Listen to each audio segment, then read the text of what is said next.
It all begins with Tom waking up inside his RV deep in the woods. He and his daughter, Mira, decided to spend the weekend in nature and take a break from everyday life. Heavy rain begins pouring outside, and the soothing sound of raindrops hitting the roof soon lulls Tom back to sleep. Sometime later, he wakes up again and immediately realizes something is wrong. Mira is gone. Tom steps outside and starts calling for his daughter. Suddenly, a terrified woman bursts out of the forest. She screams at Tom to run and save himself. Confused, he asks her what is happening, but she never gets the chance to explain. A group of crazed people emerges from the darkness and attacks her. Within moments, she becomes one of them. Only then does Tom realize how serious the situation really is. He turns and runs, fighting off attackers with whatever he can find. In the middle of the chaos, he spots Mira. Tom yells at his daughter to run as far away as possible and never come back. Mira disappears into the forest while Tom is left alone against a growing horde of infected. After a desperate struggle, he manages to reach his RV and climb onto the roof. The infected immediately surround the vehicle, cutting off every possible escape route. But to understand how everything led to this moment, we have to go back a few days. At that time, Tom was repairing his vehicle outside the house while Mira was talking with her mother about an upcoming scout camp trip.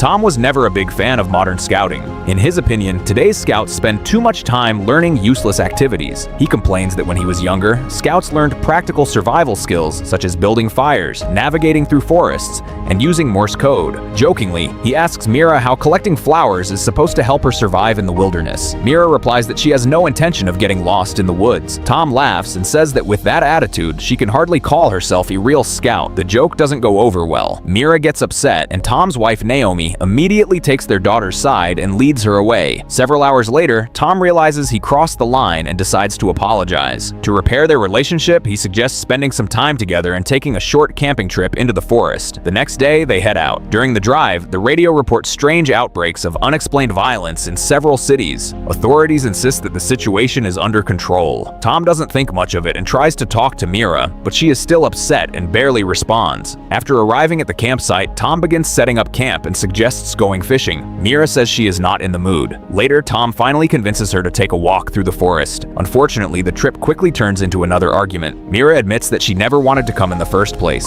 She believes Tom should have spent time with his friends instead of dragging her into the woods. Tom tries to argue but realizes she is being serious. Eventually, he offers a compromise. They will stay for just one night. If Mira still wants to go home in the morning, they will leave immediately. Reluctantly, she agrees. Soon afterward, they meet a group of campers nearby. A young woman invites them to join the others. Tom and Mira spend some time with the group, and because there are other children around, Mira finally stops feeling isolated. As evening falls, father and daughter return to their RV. To pass the time, Tom reads a book. Unexpectedly, Mira admits that she likes a boy from scout camp, although she isn't sure he feels the same way. Tom clearly isn't prepared for that conversation. After a brief pause, he tells her that if the boy can't appreciate how special she is, then he doesn't deserve her. Afterward, Tom steps outside and carefully checks every lock and door. That is when the story returns to the present. Tom is once again trapped alone among the infected. He remembers there is a handgun stored inside the RV and manages to fight his way back inside. The weapon helps him deal with several infected, but he quickly runs out of ammunition. Now he has to find other ways to survive. Spotting a knife near the entrance, he fights off another attack and realizes something important. The infection spreads through bites. To protect himself, Tom wraps his arms and legs with thick layers of fabric. He then climbs across the roof and tries starting his vehicle, but the engine refuses to turn over. With no other options, Tom grabs a flare gun and returns to the roof.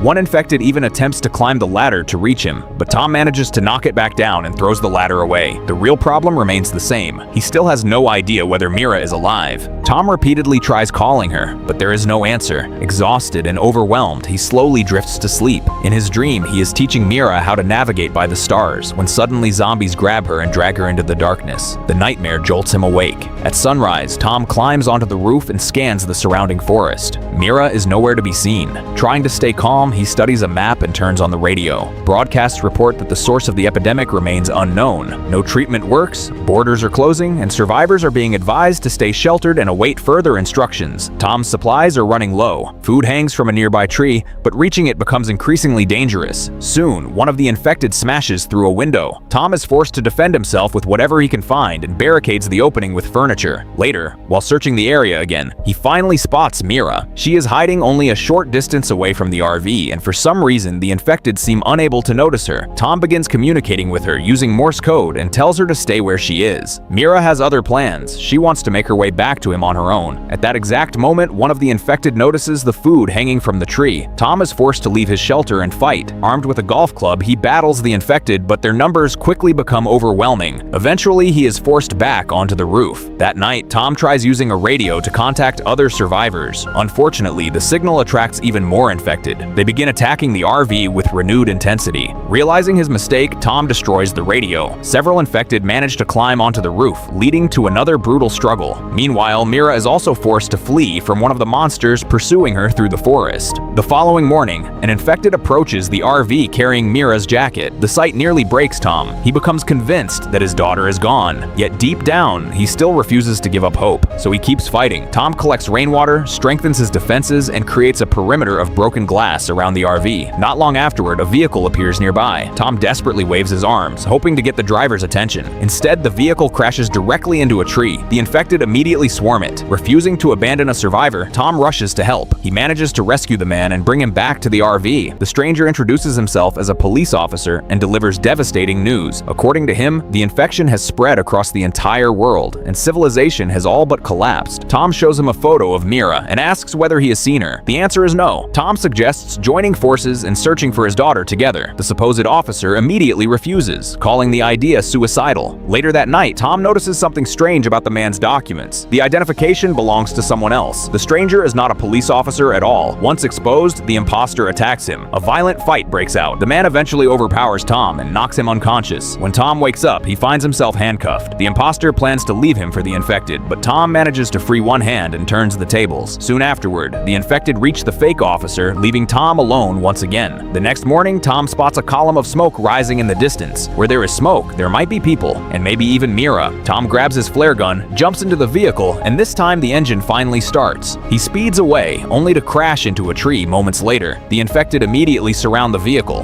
Fortunately, a gas cylinder is nearby. Tom fires a perfect shot, triggering a massive explosion that wipes out the infected around him. After a long journey, he finally reaches the source of the smoke. Throughout the entire ordeal, one thought has kept him moving forward: find Mira. And in the end, his hope pays off. At the top of a hill, Mira is peacefully sleeping. After everything they have endured, father and daughter are finally reunited. A long and dangerous journey home still lies ahead, but now they will face it together.